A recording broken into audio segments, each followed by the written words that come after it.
Um levantamento mostrou que o patrimônio do ex-presidente Lula cresceu 360% desde que ele deixou a presidência. Com 3 cartões corporativos, 2 é para esse tipo de despesa.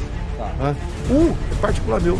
Eu posso sacar 25 mil por mês e tomar em Tubaína. Mas nunca saquei um centavo, nunca comprei ali um sanduíche com esse dinheiro aqui. Para dar exemplo. Você sabia que os candidatos que vão concorrer nas eleições de 2022, assim como os candidatos que concorrem em qualquer pleito eleitoral que tenha sido ou que venha a ser realizado no Brasil, precisam apresentar ao Tribunal Superior Eleitoral a sua declaração de bens? Essa é mais uma das medidas que foi adotada nos últimos anos e que tem por objetivo manter a transparência no uso do dinheiro público. No entanto, isso também revela as falhas do sistema, já que essa declaração não é cruzada com nenhuma outra fonte de informações dos órgãos públicos. De qualquer maneira, como o prazo de registro das candidaturas dos pleiteantes que participarão das eleições deste ano se encerrou no dia 15 de agosto, nós vamos trazer para você nesse vídeo os valores que foram declarados pelos candidatos à presidência da República e também vamos comparar esses valores àqueles declarados pelos mesmos candidatos em pleitos anteriores. Será que há muita diferença nos valores das declarações? Será que algum deles andou enriquecendo mais do que deveria? E quem são os presidenciáveis que possuem maior e menor número de bens em seu nome? Fique ligado, porque todas essas perguntas serão respondidas a seguir.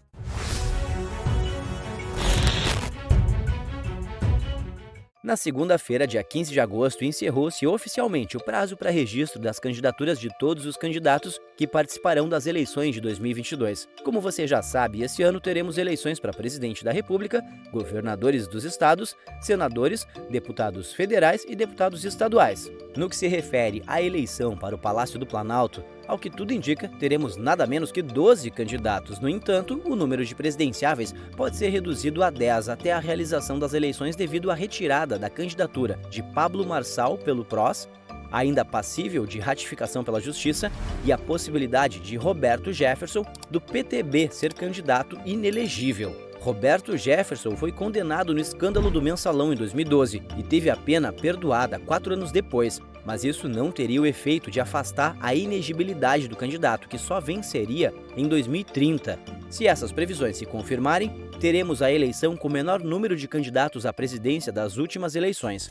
Em 2018, foram 13 candidatos disputando o comando do Executivo Nacional. 4 anos antes, em 2016, eram 11 nomes nas urnas. O pleito com o menor número de nomes na disputa foi em 2002, com apenas 6 candidatos. Na ocasião, a eleição foi vencida por Luiz Inácio Lula da Silva, do PT, que era candidato na época e está no páreo novamente este ano, sendo inclusive o favorito nas pesquisas de intenção de voto.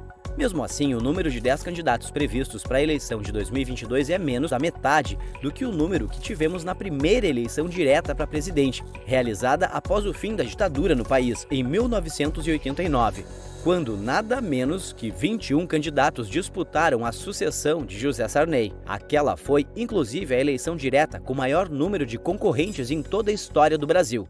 Porém, o que nos interessa nesse vídeo é fazer uma análise do valor patrimonial declarado pelos candidatos a presidente, que concorrem à vaga este ano.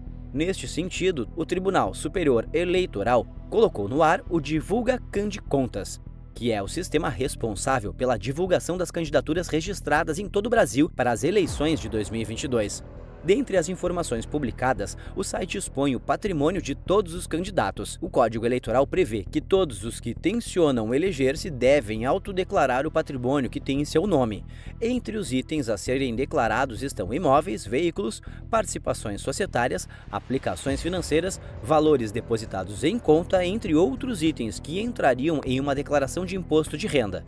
Caso sejam apresentadas provas de que o candidato tem patrimônios em seu nome que não foram declarados, a candidatura pode ser indeferida, pois o Código Eleitoral brasileiro considera crime a omissão ou declaração falsa de bens para fins eleitorais. Juntos, os candidatos inscritos pelos partidos ou pelas coligações para a disputa da presidência da República nas eleições deste ano somam cerca de 145 milhões de reais em bens. Mas grandes são as diferenças de posses entre os candidatos. O que tem menos bens declarou que possui apenas uma caderneta de poupança no valor de R$ 197.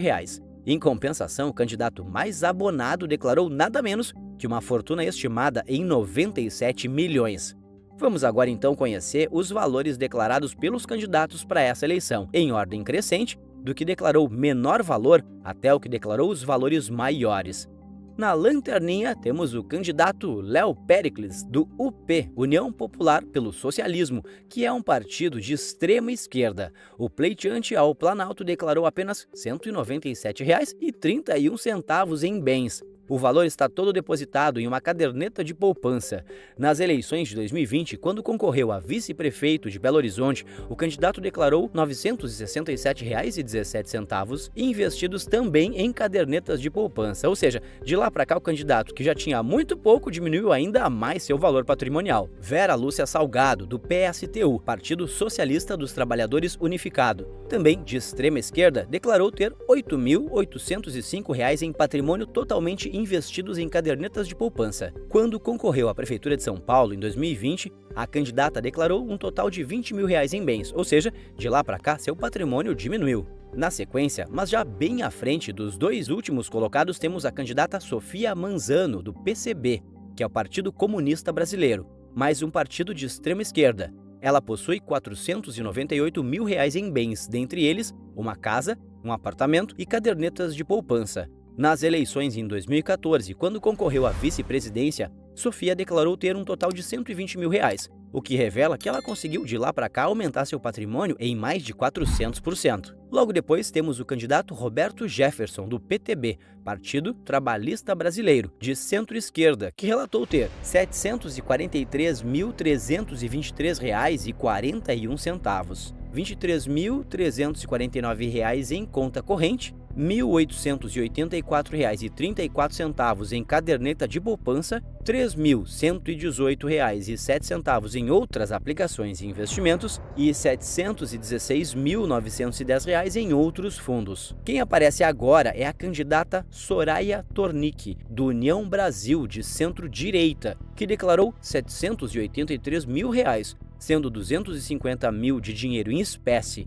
Ela também possui R$ 33 mil depositados em conta corrente, além de 500 mil em outras participações societárias. José Maria Eimael, do Democrata Cristão, de extrema direita, declarou R$ 1.584.939,91 em bens, dentre os quais possui 3 casas que somam R$ 408.106,53, além de um apartamento de R$ 119.857,21 e uma embarcação de R$ 123.770. Mas em 2018 ele havia declarado R$ 6.135.114,71, ou seja, Eimael teria perdido quase R$ 5 milhões em 4 anos. Será? O atual presidente Jair Bolsonaro, do PL, Partido Liberal de Direita, relatou ter R$ 2.317.554,73 em patrimônio. Dentre os bens declarados estão 4 casas no valor total de R$ 1.142.303,54, um apartamento de R$ 204.930, entre outros itens. Nas eleições de 2018, ele havia declarado, no total, R$ 2.286.779,48, ou seja, teve um crescimento patrimonial de apenas R$ 30 mil. Simone Tebet, do MDB, Movimento Democrático Brasileiro, um partido do centro, declarou ter R$ 2.323.735,38 em patrimônio. A candidata relatou ter 7 apartamentos, que totalizam mais de R$ 1.300.000, 4 terrenos que somam mais de R$ 700 mil, entre outros bens. Nas eleições de 2014, quando foi eleita senadora, a candidata possuía R$ 1.573.566,39 em patrimônio, ou seja, um aumento de quase R$ 800 mil. Ciro Gomes, do PDT, Partido Democrata Trabalhista de Centro-Esquerda, declarou ter no total R$ 3.039.761,97 em patrimônio. Dentre os bens declarados estão 2 casas, 2 apartamentos, R$ 190 mil em veículos, R$ 30 mil em dinheiro e em espécie, entre outros itens. Nas eleições de 2018, o candidato havia declarado R$ 1.695.203,15, o que indica que nos últimos 4 anos o patrimônio de Ciro Gomes aumentou em R$ 1.344.558,82. Luiz Inácio Lula da Silva, do PT, Partido dos Trabalhadores de Esquerda, declarou possuir R$ 7.423.725,78 em patrimônio. Constam no relatório 3 apartamentos que totalizam mais de R$ 130 mil, 3 terrenos valendo quase R$ 400 mil, entre outros bens. Nas eleições de 2018, o candidato havia declarado um total de R$ 7.987.921,57. Dessa forma, Lula teria diminuído seu patrimônio em mais de R$ 500 mil.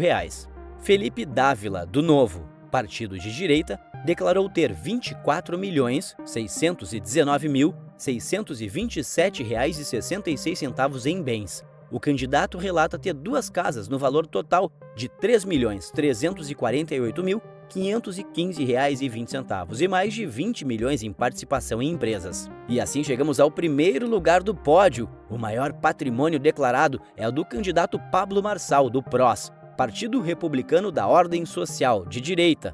O caso desse candidato é ilustrativo da fragilidade da legislação e dos mecanismos de controle sobre essa questão.